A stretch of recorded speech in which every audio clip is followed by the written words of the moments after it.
اس گیند نے کہا میاں اس لیے مجھے اتنا لاتوں سے مار رہے ہیں کہ اندر سے صرف میں خالی ہوں، ہوا ہے، اگر اندر میرے پتھر جمع ہو جائیں تو مجال ہے کہ کوئی مجھے ٹھوکر لگائے۔ میں نے کہا بہت اچھی بات بتائی آپ نے۔ کہا یہی بات آج مسلمان کی ہے، سینہ قرآن اور عشق محمدی سے خالی ہے، ہر کوئی اس کو گیند کی طرح اچھال رہا ہے، اور تمہارا سینہ اگر قرآن اور رسول پاک کے اخلاق سے بھر جائے مجال ہے کہ کوئی تمہاری طرف انگلی اٹھا سکے۔ آج جو ہم حال میں ہیں تاریخ قرآن ہو کر طریق مصطفیٰ کو چھوڑنا ہے بجے بربادی، اسی سے قوم دنیا میں ہوئی ہے بے اقتدار اپنی۔ اقبال نے سچ کہا ہے، حیدری فقر ہے نہ دولت عثمانی، تم کو اسلاف سے کیا نسبت روحانی، اندر تہذیب میں ہو نصارہ تو تمدن میں ہنوز، یہ وہ مسلمان ہیں جنہیں دیکھ کے شرمائے یہود۔ آج یہی حالت ہے ہماری۔ اے میرے عزیز و قرآن تمہارے لیے آیا ہے، میرے آقا صلی اللہ تعالیٰ علیہ وسلم تمہارے لیے رحمت ہے پوری کائنات کے لیے، لیکن وہ تمہارے نبی، تمہارا زیادہ حق ہے کہ نبی کی پیروی کرو، لیکن ان کی ہی امت یہی دو چیزوں سے سب سے زیادہ دور ہے۔ علامہ اقبال کہتے ہیں میں جرمنی میں تھا، جرمنی میں ڈاکٹر اقبال کو سنا ہوگا نا آپ نے، ہاں آج سارے جہاں سے اچھا ہندوستان ہمارا جنہوں نے ہمیں دیا اور وہ خود چلے گئے پاکستان، چلے نہیں گئے بلکہ وہ تقسیم سے پہلے کے اکھنڈ بھارت میں تھے، بہرحال وہ ایک عاشق رسول بھی رہے تھے۔ ڈاکٹر اقبال کہتے ہیں میں جرمنی میں تھا اور ایک بڑا سائنٹسٹ ہے، اس سے ملنے کے لیے میں جاتا تھا، میں اس سائنٹسٹ کو اچھی طرح سے جانتا تھا، وہ بہت سارے تجربے ایکسپیریمنٹ اپنے لیبارٹری میں کرتا تھا، لیکن اپنی لیبارٹری میں کسی کو آنے نہیں دیتا تھا۔ تو اقبال کہتے ہیں ایک بار وہ وطن سے دور گیا تھا، میں اس کے یہاں مہمان تھا، تو میں نے اس کی لیبارٹری کا دروازہ کھول دیا اور اندر چلا گیا کہ یہ اکیلا بیٹھ کر کے کتنے ایکسپیریمنٹ کرتا رہتا ہے، کیا کیا جانچ کرتا رہتا ہے، میں بھی تو دیکھوں۔ اقبال کہتے ہیں جیسے میں دروازہ کھول کر اس کے لیب میں گیا تو میز پر قرآن پاک رکھا ہوا تھا، اس کا ٹرانسلیٹ بھی رکھا ہوا ہے، اس کی تفسیریں رکھی ہوئی ہیں۔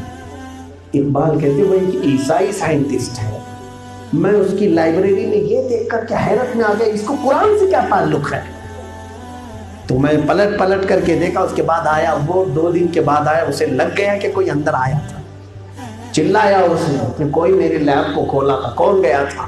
اقبال کہتے ہیں میں گیا اور کہا میرا جرم ہے، بس مجھے شوق ہوا تو قریب میں لے کر کے چلا گیا، مجھے جس سے چھپانا تھا وہی بندہ دیکھ لیا، مسلمان بندہ ہی دیکھ لیا۔ اقبال نے پوچھا کہ مجھے جو بات پوچھنی ہے وہ تو تمہیں معلوم ہو گئی ہوگی، بتا دو یہ کلام تم کیوں رکھے، قرآن تم کیوں رکھے ہو، اس سے سائنس سے تمہارا کیا تعلق، تم سائنٹسٹ ہو؟ وہ کہتا ہے اقبال کو تھپکی مار کر کے کہتا ہے میں جتنے بھی ایکسپیریمنٹ کرتا ہوں پہلے اس کو اس قرآن میں ڈھونڈ لیتا ہوں، کئی باتیں میں میچ کر کے دیکھتا ہوں، جب میری مل جاتی ہے تو مجھے 100% شور یقین ہوتا ہے کہ یہ ہو کر کے رہے گا، اور میرے کئی ایسے ایکسپیریمنٹ کامیاب بھی ہوئے، لیکن یہ بات مت بتاؤ تو اچھا ہے، میری قوم مجھے نہیں چھوڑے گا۔ عزیزان گرامی اقبال نے یہ امانت اپنی قوم کو بتائی تھی۔ اے میرے عزیزوں، جو دنیا تمہارے اس مقدس کلام سے کہاں کہاں کی تحقیقات کر رہی ہے، اور تم اس کلام مقدس کو بند کر کے اپنے طاق پر رکھا چکے ہو، جس پر دھول لگی ہے، جس پر آج گرد لگی ہے۔ آج قرآن پڑھنے والے کتنے، سمجھنے والوں کی تو گنتی ہی نہیں ہے، پڑھنے والے کون ہیں؟ اور قرآن اسی لیے اتارا گیا تھا کہ تم سمجھو اس کو۔ اور آج ان بچوں کو دیکھ کر کے مجھے ایک تمنا جاگتی ہے کہ کچھ تو ہے، نہ گھبراؤ مسلمانوں، ابھی خدا کی شان باقی ہے، ابھی قرآن زندہ ہے، اسلام باقی ہے۔ یہ ان لوگوں کے لیے کہا گیا ہے، یہ جب تک یہ چہرے باقی رہیں گے انشاءاللہ اسلام باقی رہے گا، قرآن باقی رہے گا۔ میرے عزیزوں، میں آخر میں صرف اتنا کہنا چاہوں گا، اللہ رب العزت نے ہماری ہدایت کے لیے کیسے کیسے سنہرے اصول اس میں عطا کیے۔ آج تم در در کی ٹھوکریں کھا رہے ہو، کیا قرآن پر یقین نہیں، اللہ کی ذات پر یقین ہے یا نہیں؟ جس مسلمان نے قرآن کے ایک لفظ پر بھی شک کیا وہ کافر ہو جائے گا۔ جب میرے مولا نے فرمایا وَنُنَزِّلُ مِنَ الْقُرْآنِ مَا هُوَ شِفَاءٌ، ہم نے قرآن میں وہ سب اتارا جو تمہارے لیے شفا ہے. اور شہد کو دکھا کر کے رب تعالیٰ نے فرمایا فیہ شفاء للناس، اس میں لوگوں کی شفا ہے. قرآن سے پوچھو کون سی بیماری سے شفا ہے؟ کون سی بیماری سے؟ قرآن نے کہا کبھی بیماری کا ذکر نہیں ہوا ہے تو سمجھ لیں جو بھی بیماری آئی سب کی شفا ہے، سب کی شفا ہے. تو جو کلام تمہیں کہہ رہا ہے کہ شفا یہاں ہے، شفا یہاں ہے، شفا یہاں ہے، تم ماسک پہن کے گلوز پہن کر کے بچنے کی کوشش کر رہے ہو. آج بھی اللہ کا کلام اٹھاؤ، یہ پتہ نہیں کیسے خطرناک وائرس بھی تم سے دور ہوتا ہے. یقین رکھو یہ ظالم ہے، یہ سعودی جن کا ذکر کر رہے تھے مولانا، وہ کوئی اسلامی حکمران تھوڑی ہے. یہ نجدی حکمران در حقیقت یہودیوں کے پٹھو ہیں، یہ امریکہ کے دلال ہیں جن کو وہاں بٹھایا گیا ہے. یہ پورے کے پورے انہی کی ناجائز اولاد ہیں جو آج حکومتوں پر بیٹھے ہوئے ہیں. میرے عزیزوں، اللہ کے حرم کو انہوں نے جو بند کیا ہے، خانہ کعبہ کو، پوری نیوز پھیل نہیں رہی ہے، کعبے کے اطراف طواف کو بند کر کے رکھا ہے. مدینے میں ہمارے کئی لوگ موجود ہیں، وہ کہتے ہیں روضہ رسول کے سامنے انہوں نے سب بیریکیڈنگ لگایا ہے، کہا سلام پیش کرنے کے لیے جا نہیں سکتے.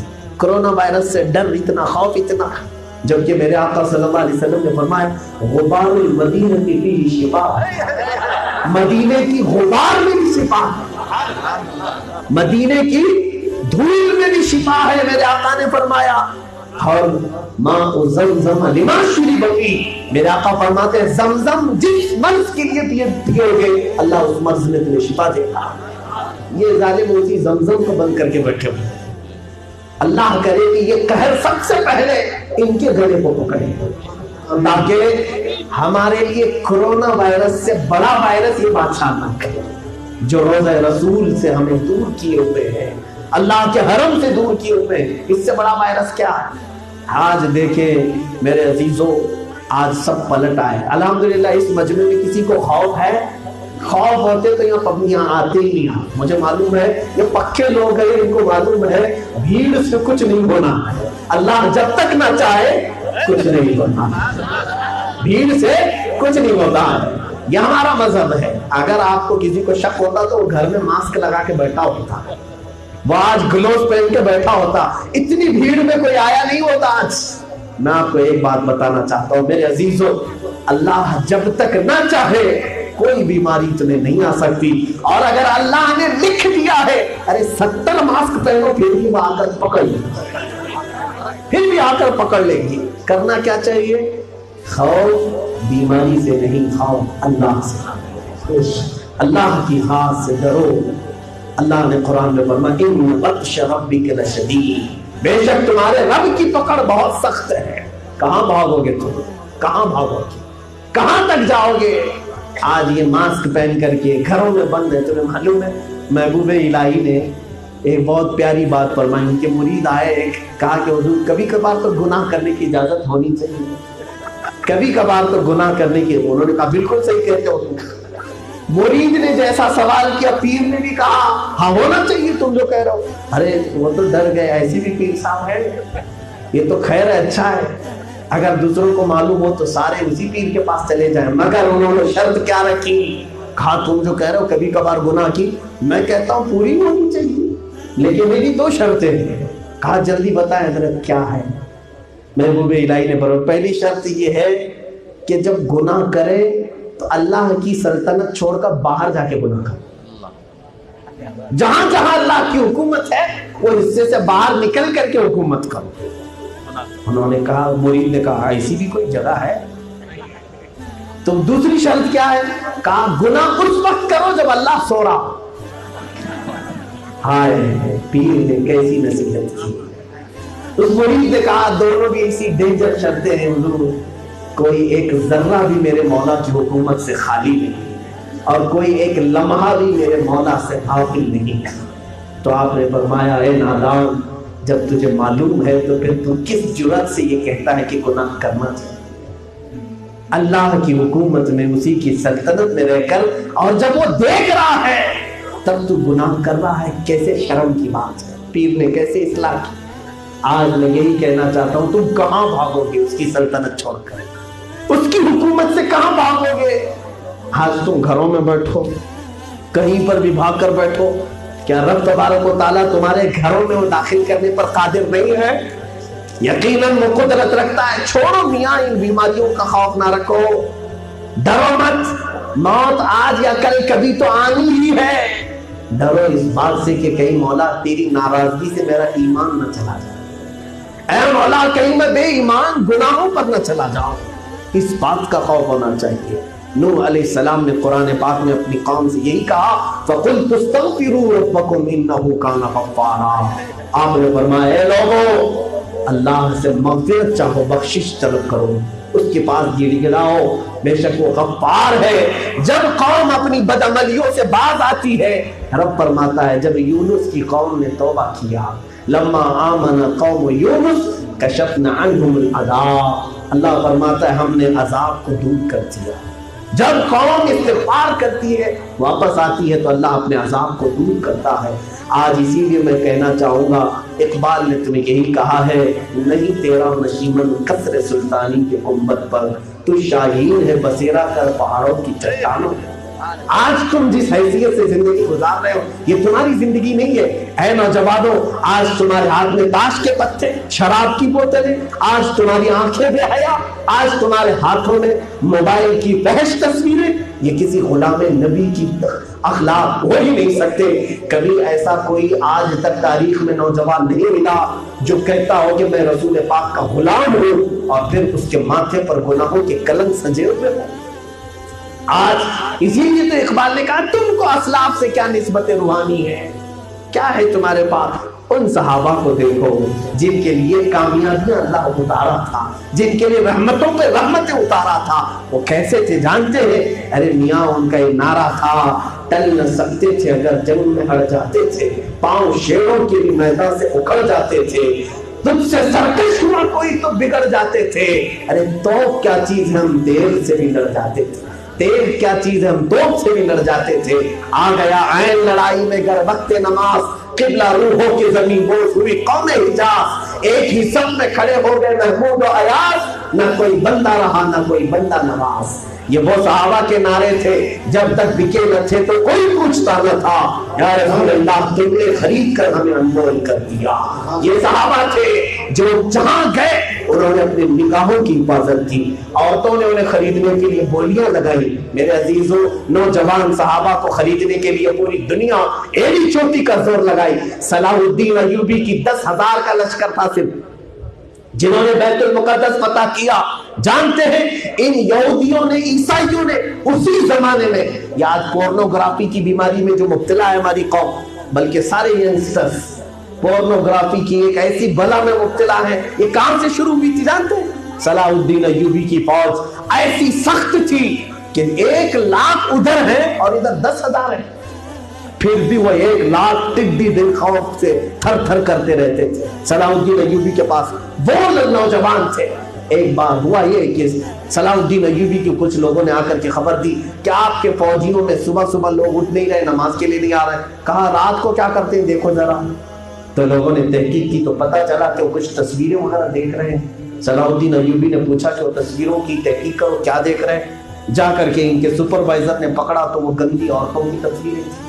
پوچھا یہ آئی کہاں سے؟ کہا صلیبی فوجیوں کی طرف سے آئی, عیسائیوں کی طرف سے آئی. صلاح الدین ایوبی نے اسی دن ایک جملہ کہا تھا, اے مسلمانوں سمجھ جاؤ, اب یہ عیسائی اگلی جنگیں تمہارے ساتھ تلوار سے نہیں کریں گے, اخلاق سے کریں گے.